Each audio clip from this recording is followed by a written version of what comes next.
Israeli প্রধানমন্ত্রীর কার্যালয় এবং ইসরায়েলি বিমান বাহিনীর কমান্ডারের অবস্থানে ইরানের খাইবার ক্ষেপণাস্ত্র আঘাত এনেছে বলে দাবি করা হয়েছে। এতে ব্যাপক ক্ষয়ক্ষতির কথাও বলা হয়েছে।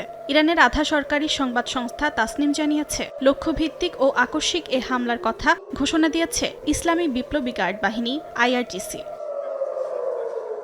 প্রতিবেদনে বলা হয়েছে, এই হামলার পর নেতানিয়াহুর পরিণতি এখন অনিশ্চয়তার মেঘে আচ্ছন্ন। তবে ইসরায়েলি প্রশাসনের পক্ষ থেকে এই বিষয়ে এখনও কোনো মন্তব্য করা হয়নি। গেল শনিবার ইসরায়েল ও যুক্তরাষ্ট্র ইরানের ওপর সামরিক আগ্রাসন চালানোর পর এর প্রতিক্রিয়ায় ইরান অধিকৃত ভূখণ্ডে ক্ষেপণাস্ত্র হামলা চালাতে শুরু করে। তাসনিম নিউজ জানিয়েছে, ইরান এ পর্যন্ত ইসরায়েল এবং যুক্তরাষ্ট্রের আঞ্চলিক ঘাঁটিগুলোর বিরুদ্ধে ড্রোন ও ক্ষেপণাস্ত্র হামলার 10টি ধাপ সম্পন্ন করেছে।